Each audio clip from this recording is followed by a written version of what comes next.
નામદાર સુપ્રીમ કોર્ટે દેશના તમામ સ્ટેટ બાર કાઉન્સિલ માટે એક ગાઈડલાઈન જારી કરી છે અને એ ગાઈડલાઈન મુજબ દેશના તમામ સ્ટેટ બાર કાઉન્સિલની ચૂંટણીની પ્રક્રિયા શરૂ થઈ ગઈ છે.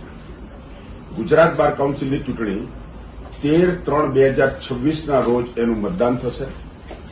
સમગ્ર ગુજરાત રાજ્યના તમામ વકીલો જે નું મતદાનમાં નામ હશે એ લોકો 13/3/2026ના રોજ મતદાન કરશે. આ મતદાન પ્રેફરન્શિયલ મતથી કરશે.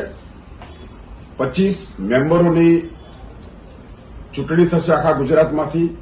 5 મહિલા બહેનો અનામત છે અને આખી ચૂંટણીની પ્રક્રિયા માટે coordinator bar council of Gujarat election 2026ના અધિકારી તરીકે એડવોકેટ જનરલ કમલભાઈ ત્રિવેદીનું નામ બોર્ડે જાહેર કર્યું છે. મુખ્ય ચૂંટણી કમિશનર તરીકે H M. Parikh, senior counsel Gujarat હાઈકોર્ટનું નામ જાહેર કર્યું છે. જોઈન્ટ ચૂંટણી કમિશનર તરીકે મિલન એન પટેલ સિટી સિવિલના સિનિયર એડવોકેટ છે, એમનું નામ જાહેર કર્યું છે. 13/3/2026ના રોજ સમગ્ર ગુજરાતના વકીલોનું મતદાનની ડેટ આજરોજ ગુજરાત બાર કાઉન્સિલ ઓફ ગુજરાતના બોર્ડે જાહેર કરી છે અને આ નામદાર સુપ્રીમ કોર્ટે જે ગાઈડલાઈન જારી કરી છે સમગ્ર દેશના બાર કાઉન્સિલ માટે એને અનુસરીને આજે જાહેરાત કરી છે.